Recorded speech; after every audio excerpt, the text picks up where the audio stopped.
안녕하십니까. 김군의 마음TV 김원장입니다.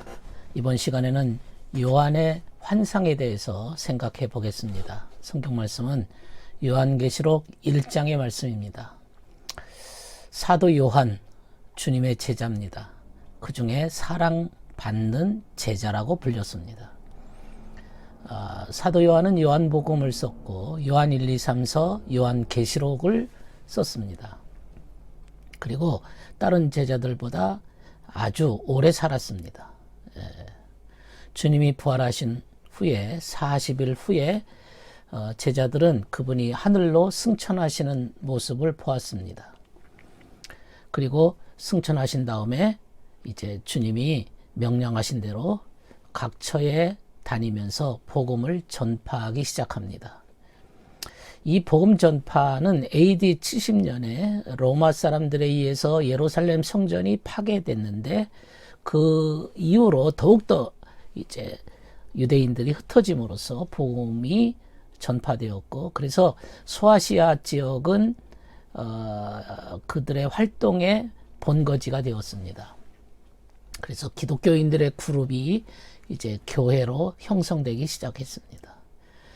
그 중에 요한은 에베소 교회의 지도자입니다. 그 사람이 고령이었지만은 주님의 제자 중에 생존자였기 때문에 아마 그 당시에 기독교의 총 지도자 중에 총 지도자라고 생각할 수 있습니다. 그리고 요한은 기독교가 박해받아서 에게해에 있는 반모섬에 유배를 가게 됩니다. 거기서 요한계시록의 환상을 보게 됩니다. 구약성경은 율법과 예언서로 구성이 되었습니다. 신약성경도 복음서와 예언서라고 말할 수 있는 요한계시록으로 구성된 겁니다. 그래서 신약성경의 책들은 그 나름대로 가치가 있고 매우 흥미가 있으며 계속 읽어야 됩니다. 사도 요한이 성령의 감동을 받았습니다. 그분은 이미 본 것과 이후에 일어날 일들에 대해서 그 영안이 열려졌습니다. 마치 활동 사진처럼 영화 보는 것처럼 영적인 일들이 벌어지는 광경을 보게 되었고, 그 의미를 그는 그 성경으로 기록된 것입니다. 요한의 그 환상이라는 것이 주님께서 보여주신 거죠. 주님께서 보여주신 겁니다. 과거 세상에 있는 동안에 주님께서 세상에 계신 동안에 스승이셨지요. 그렇지만 그 스승으로 모셨던 그 주님이지만 주님의 광경을 보는 순간 그 앞에서 죽은 자처럼 발 앞에 쓰러졌다. 그래서 너무 영광스럽고 그 영화로움 앞에 그야말로 자신이 감히 설 수 없는 상태라는 것을 알고 죽었다, 이렇게 생각한 겁니다. 주님께서 요한에게 말씀하십니다. 두려워하지 말아라. 나는 처음과 나중이라. 이렇게 말씀하십니다. 처음과 나중이라. 주님께서 우리에게 요한이 이제 주님의 그 모습을 뵌 것처럼 우리도 역시 마음속에 주님을 우리에게 보여주시기를 간절하게 기도하면 좋지요. 가장 중요한 것은 요한이 이제 주님의 영광스러운 모습을 보면서 우리가 가장 눈에 띄는 것은 빛났다 이거죠. 빛났습니다. 그 등잔, 황금, 금 등잔이 빛났습니다. 별, 불꽃 같은 눈, 풀무에 단련된 노쇠 같은 발, 그 얼굴은 힘있게 비치는 태양처럼 빛이 났습니다.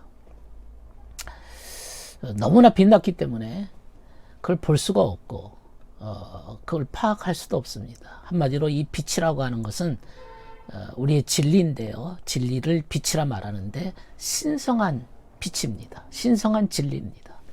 너무나 진리가 신성하기 때문에 감히 쳐다볼 수가 없는 거지요. 그리고 예수님이 금띠를 띄었다. 이거는 신성한 사랑을 의미하고 그 금 촛대, 이것은 진리에 대한 촛대죠. 진리에 대한 사랑을 말해주고 있습니다. 좌우의 날선 검, 이건 선을 위해서 악을 물리치는 신성한 진리를 의미하고 있습니다.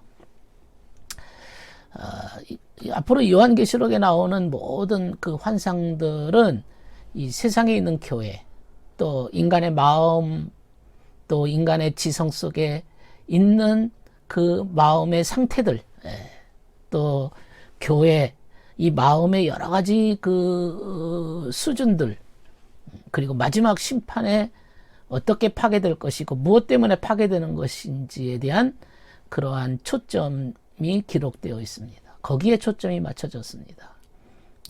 그래서 요한계시록은 이제 마치 심판으로 모든 것이 이제 정리가 되는데 우리 개개인의 삶에도 똑같이 적용이 가능합니다. 우리가 순수하게 진리를 따르고 순수한 말씀에 기초하지 않으면 반드시 우리도 역시 주님의 심판 앞에 설 수가 없다는 사실을 우리가 기억해야 됩니다. 마지막 그 바벨론이 파괴되고 멸망당하는 모습의 광경을 요한계시록에는 말하고 있는데, 화로다 망하여 죽게 되었다. 화이또다 바벨론이여. 이게 이제 교회를 두고 하는 말이거든요. 바벨론 교회입니다. 그게 이제 정말 교회의 모습이고 그 상태인데 얼마나 진리에서 왜곡됐는지를 말씀해 주고 있습니다. 진리 가운데 세워져야 될 교회가 진리에서 인간의 어떤 첨가물로 인간의 추론이나 인간의 어떤 욕심과 자기 위치를 세우려고 하는 어떤 교리를 거기에다가 덧붙여 놔가지고 이제 교회가 완전히 그 진리를 벗어나게 된 거죠. 그래서 그것은 그 느부갓네살 왕 다니엘이 그 신상을 보는 그걸 해석을 했는데 마지막 단계에 발이 진흙과 철이 섞여 있다, 이런 표현을 쓰고 있습니다. 그러니까 진흙처럼 완전히 이제 머리는 금인데 발은 진흙이 된 거예요. 철이 섞여 있어요. 그만큼 이제 모든 것이 흩어져 버린, 부실해 버린, 진리가 사라진 인간들의 모습을 해석하고 있는 것이죠. 이런 심판에 대한 광경을 얘기하고 있습니다. 거기에 요한이가 이제 계시록에서 주님의 영광스러운 광경을 보면서 감히, 전에는 스승이었고 늘 옆에 있었고 주님께 기대기도 했던 분이었지만은 이제는 주님의 영광스러운 광경 앞에 이미 죽은 자처럼 엎드릴 수밖에 없는 상황이 된 거죠. 지금의 주님의 모습이고 주님의 광경입니다. 그만큼 인간들은 이제 주님, 이 땅에 인성으로 오신 그 주님이 아니라 이제 신성화되어진, 영화로우신, 정말로 모든 것을 다스리시는 그 주님 앞에 우리가 참 주의 말씀, 신성한 말씀, 진리를 얼마나 소중하게 여겨야 될 것이고, 인간이 이것을 변질시키지 말고 왜곡시키지 말고 인간의 생각을 덧붙이지 말고 인간의 그 욕심을 거기에다가 첨가시키면 반드시 이제 거기에 대한 처벌이 오는 거죠. 심판이 따라온다는 것을 우리에게 경고하고 있습니다. 그 요한계시록입니다. 오늘 요한의 환상에 대해서 생각해 보았습니다. 들어주셔서 감사합니다.